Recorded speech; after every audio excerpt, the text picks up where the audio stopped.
साथियों नमस्कार, भारत चक्र न्यूज में आपका स्वागत है। मैं हूं आपके साथ राजेश शर्मा।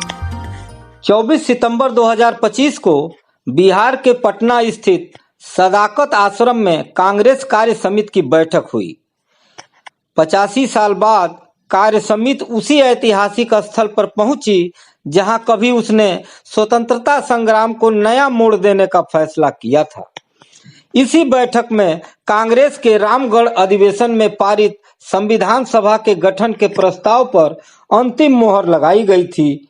यह वह फैसला था जिसने सामाजिक न्याय के लक्ष्य पर आधारित समावेशी संविधान की नींव रखी थी। 8 दशक बाद कांग्रेस कार्य समिति ने उसी सदाकत आश्रम में अति पिछड़ा न्याय संकल्प जारी किया। उस संकल्प को विस्तार दिया है जिसे न केवल बिहार बल्कि पूरे देश के सामाजिक और राजनीतिक परिदृश्य के लिए गेम चेंजर माना जा रहा है, जो कांग्रेस को भी संजीवनी दे सकता है। कांग्रेस की यह बैठक महज एक औपचारिक आयोजन नहीं थी, यह एक ऐसी रणनीति का हिस्सा था जो सामाजिक न्याय को केंद्र में रखकर देश की राजनीति को नई दिशा देने का प्रयास करती है। इस बैठक में जो अति पिछड़ा न्याय संकल्प को पारित किया गया वे राहुल गांधी की पिछले कई सालों से जारी प्रयासों का निचोड़ है। इस संकल्प के 10 सूत्र सामाजिक और आर्थिक रूप से वंचित अति पिछड़ा वर्ग के लिए ठोस नीतिगत बदलावों का खाका प्रस्तुत करते हैं। इस संकल्प की खासियत इसकी स्पष्टता और लक्षित दृष्टिकोण है जो इसे महज घोषणाओं से अलग करता है। मंच पर राष्ट्रीय जनता दल, वामपंथी दलों और अन्य सहयोगी नेताओं की मौजूदगी ने यह संकेत दिया कि कांग्रेस सामाजिक न्याय की एक व्यापक छतरी बनाने की कोशिश कर रही है जिसमें विभिन्न राजनीतिक धाराएं शामिल हों। राजीव गांधी ने पिछले दिनों बिहार में अपनी वोटर अधिकार यात्रा के दौरान संविधान को केंद्र में रखकर सामाजिक न्याय की लड़ाई को तेज करने का आह्वान किया था। उनका मानना है कि भारत में वंचित समुदाय को पहली बार वैधानिक रूप से बराबर का नागरिक अधिकार देने वाले इस संविधान का आरएसएस और बीजेपी पहले दिन से ही विरोध कर रहे हैं। मोदी सरकार संविधान और आरक्षण की अवधारणा पर लगातार हमले कर रही है। राहुल का यह संदेश बिहार जैसे राज्य में विशेष रूप से प्रासंगिक है, जहां सामाजिक न्याय की राजनीति हमेशा से प्रभावशाली रही है।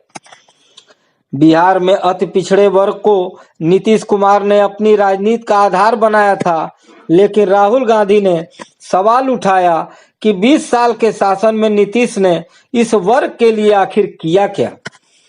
उनकी यह टिप्पणी वोट लिया और इस्तेमाल करके फेंक दिया राजनीतिक गोलबंदी का एक नया आधार तैयार कर रही है। बिहार में सामाजिक न्याय की राजनीति का इतिहास लंबा और जटिल है। लालू प्रसाद यादव ने पिछड़े वर्ग को अपनी ताकत बनाया, जबकि नीतीश कुमार ने 2007 में ओबीसी और ईबीसी और ओबीसी में बांटकर एक नया वोट बैंक बनाया। 2022 में आरजेडी और कांग्रेस के सहयोग से चल रही नीतीश सरकार ने जाति आधारित जनगणना कराई थी। इसके नतीजों ने दिखाया कि बिहार की आबादी में ईबीसी 36.1% और ओबीसी 27.13% है, यानी कुल 63% है।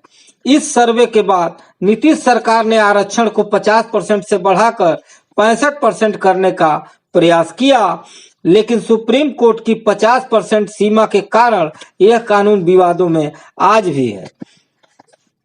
कांग्रेस अब खुलकर अति पिछड़ों को न्याय दिलाने के पक्ष में खड़ी है। राहुल गांधी लगातार 50% आरक्षण सीमा को बढ़ाने की मांग कर रहे हैं। सुप्रीम कोर्ट ने अपने एक फैसले को पलटते हुए 1 अगस्त 2024 को SC/ST के भीतर उप वर्गीकरण को वैध ठहराया था, जिसका कांग्रेस ने खुलकर स्वागत किया है और वह ओबीसी के बीच भी उप वर्गीकरण की हिमायत कर रही है। यह रुख ईबीसी के बीच कांग्रेस की साख बढ़ा सकता है।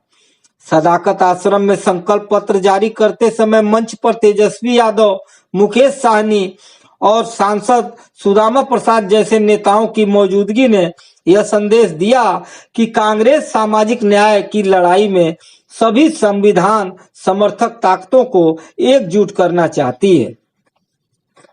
यह एक तरह से दूसरी आजादी की लड़ाई की शुरुआत है। जैसा कि बिहार कांग्रेस अध्यक्ष राजेश राम ने कहा, 1940 में सदाकत आश्रम में महात्मा गांधी ने कहा था, आज से मैं आपका सेनापति हूं। आज राहुल उसी भावना के साथ सामाजिक न्याय और सेकुलरिज्म की लड़ाई को आगे बढ़ा रहे हैं। लेकिन सवाल यह है कि क्या कांग्रेस का नेतृत्व और कार्यकर्ता इस लड़ाई में राहुल के सिपाही बनने को तैयार हैं या वे पुरानी जोड़ तोड़ की राजनीति में ही उलझे रहेंगे। कांग्रेस का अति पिछड़ा न्याय संकल्प न केवल बिहार बल्कि पूरे देश में सामाजिक न्याय की राजनीति को नई दिशा दे सकता है। यह संकल्प न सिर्फ ईबीसी के लिए एक ठोस नीतिगत ढांचा प्रस्तुत करता है, बल्कि कांग्रेस को हिंदी पट्टी में अपनी खोई जमीन वापस पाने का अवसर भी देता है। यह कांग्रेस के लिए एक बड़ा गेम चेंजर साबित हो सकता है। साथियों, आज की खबरों में बस इतना ही। कल फिर मिलते हैं देश दुनिया की बड़ी खबरों के साथ। आप देखते रहिए भारत चक्र न्यूज। नमस्कार, जय हिंद।